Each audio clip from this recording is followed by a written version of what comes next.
I asked you guys whether or not you would accept Maruki's offer, and boy oh boy, you guys had quite a bit to tell me.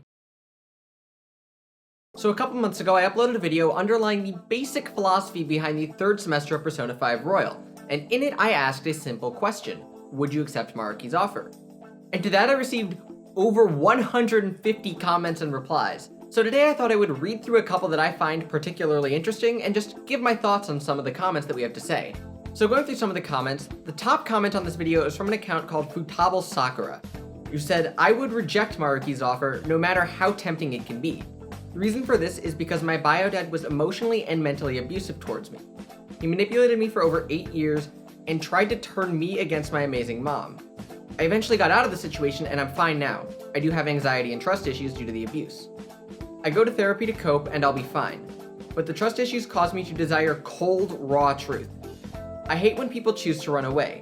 I think it's the equivalent of lying to yourself, just like my dad lied to me." This was something that amazed me. A lot of you guys just kind of opened up to me, a total stranger on the internet, about really personal things, and that honestly kind of amazed me a bit.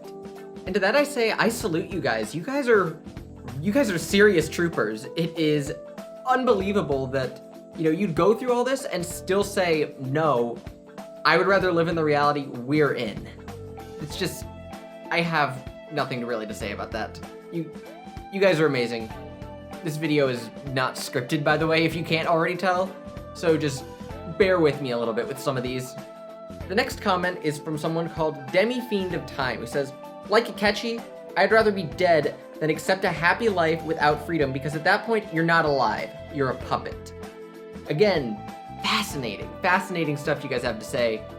And this one's really interesting because I'm working on a video about a different game that's going to touch on some of those themes, and it's like weird to think that if you live your whole life in service of somebody, you are basically a puppet, and there's virtually no point in going through anything. At that point, your life is just subject to the whims of someone else. To follow up with that one a little bit, I've got a comment from someone called Hellbiker, who has the following to say: "Consider this. Many subscribe to a religion that preaches the concept of destiny and how our choices are predestined. In a sense, people already chose to place their lives in the hands of a deity." This one ties into the themes of a lot of SMT games where you end up fighting a deity at the end. And so it's interesting to think that, a lot of these religions require, you to submit to the will of some god. And so in that sense, you're a puppet kind of like Akechi. Although at the same point, those religions do believe that you have free will and that you can make that you are to make choices that are in the interest of that god. So I don't know if it's 100% equivalent, because in those religions, God is not really actively interfering in the world, so to speak. The next comment I want to look at isn't really one of the top comments, but a reply. So an account called Robert Solis commented, "I'm taking the red pill, thank you, sir." And there was a reply from New Form of Silence, who said, "Problem is that the comparison to the Matrix is flawed in 2 ways. First, Maruki doesn't offer an illusion. He genuinely has the power to change reality. But more importantly, the choice of the Matrix isn't between an ideal world and a shitty world, it's between 2 almost equally shitty worlds." To that, I'm not going to agree. I would definitely say that the world inside the Matrix is a lot less shitty than, the world outside, where you're being constantly hunted by robotic octopus monsters. The robots, I think. It's been a while since I've seen that movie. But it is interesting to point out that the world in the Matrix isn't perfect. I know that there's a lot of 90s nostalgia going on right now, but there was a lot of stuff going on in there that's pretty bad. Like, yeah, if I were to choose a perfect world, I wouldn't pick one where I had a 9-to-5 job in an office. Just saying. But furthermore, it's kind of interesting that a lot of these, perfect realities just basically pick a version of our reality and say that, well, if we just got rid of these problems, it's perfect, even though the structure of the world is still the same, and a lot of things that, might be causes of suffering inside that structure are still there. And I'll say that the only real reason I made a comparison to The Matrix is it's like the most prominent piece of popular culture that tackles this theme, and it's, the one that people usually bring up when they talk about the experience machine. Although, to my knowledge, The Matrix is based off of a different philosopher who isn't Nozick. I don't remember what his name is off the top of my head. I'll probably put his name on screen. All I know is that the philosopher saw the movie and, was not super happy with what the Wachowskis did with it, and he thought that they handled his philosophy in not the ideal way. The next comment I want to look at is from a guy named Chariot, who says, "Yes, I would accept. I would throw away my freedom and everyone's just to end suffering. It's not going to be a perfect life, but to reduce humans' violent nature." So this one's interesting because it's the first one that I've tackled that actually said that they would accept.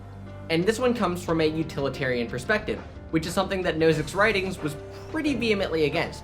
He spoke about the utility monster at times, talking about people who prioritized utility and the greater good of all people.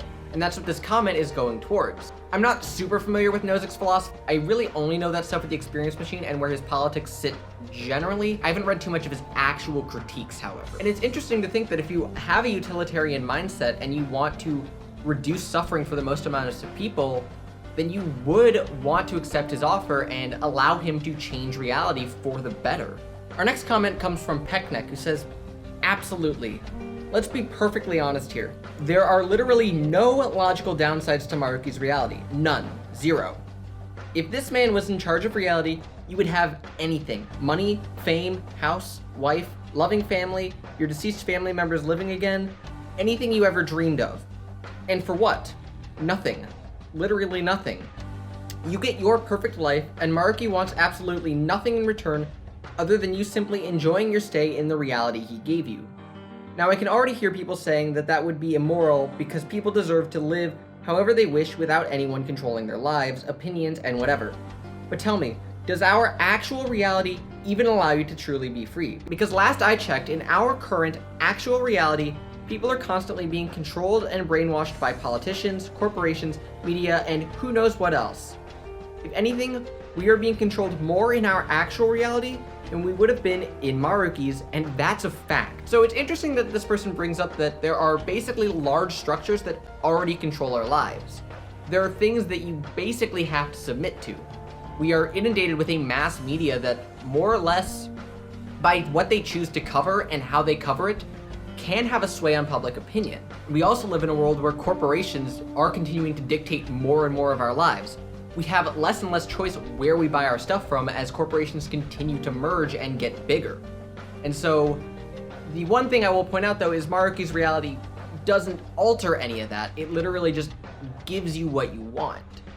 And if you noticed, it's still the same Tokyo. There really isn't much that changed.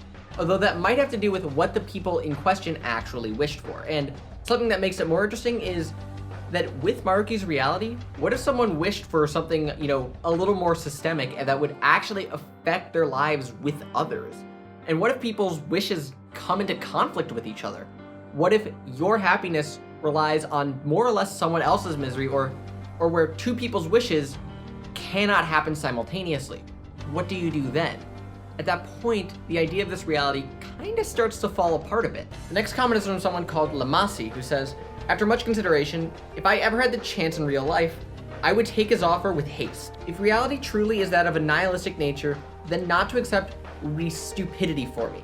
I'd rather have a world of bliss and actual hope than over an empty, uncaring void which we all might succumb to. In the game, I wouldn't side with it because it doesn't make for that interesting of a story other than to have a side spin-off novel. But if it was real life, I would without much hesitation." So it's interesting to think that people would have different choices depending on the situation. So obviously, if you accept Maruki's offer, then there really isn't that much a possibility for a story. If you live in a perfect world, stories kind of cease to exist because the primary element of fictional narratives is conflict. And if you live in a perfect world, there is, by definition, no conflict. So by extension, there are virtually no abilities to tell stories that would be interesting. That's probably why more recently we tend to see more dystopic novels than utopic novels. Not only is, current events more prone to make us lean towards narratives that, imagine what the world could become if we continue on our current ruinous track, but they just are more interesting. A lot of utopic stories tend to just be, thought pieces or, a means by which someone is envisioning their perfect society. And the last one today is from Sunderic, who says, "At my current state in life, yes." And yeah, I think I can agree with you to that extent. Right now it's not great, We're in the middle of a global pandemic. You know, no one's doing anything about it. We have less than 10 years to fix a giant ecological catastrophe that no one seems to be doing anything about. And we're stuck with an election between two candidates who, I think if you're like me, you would say neither of which truly and fully represents your interests, and you're kind of just stuck picking the less shitty option. So there's a lot going on right now that I think, you know, if I just had a magic wand that could just make all of that go away, I would seriously consider it. You know, it might be hypocritical given that I made that video initially, but like, if I had the option, you know, just make certain problems go away, wouldn't you take it? I apologize for the sudden shift in audio quality. That's because my camera sort of stopped recording on me, so I had to record the rest of this video in post. Hopefully you guys understand. Anyways, thank you so much for watching this video. Recently we hit 100 subscribers. We actually hit it a while ago, and I just haven't uploaded in a while because I had serious writer's block these last few weeks and just could not come up with a script for the life of me. This is what eventually came out of it. So let me know if you like this format or not, and if so, I might do it again for some other videos. I don't know. If you're new and you're not one of those 118 people who are currently subscribed to the channel, why don't you go and fix that, as my YouTube analytics suggest that the majority of people who watch my videos aren't actually subscribed. So you might want to go and fix that. Anyways, until next time guys, peace.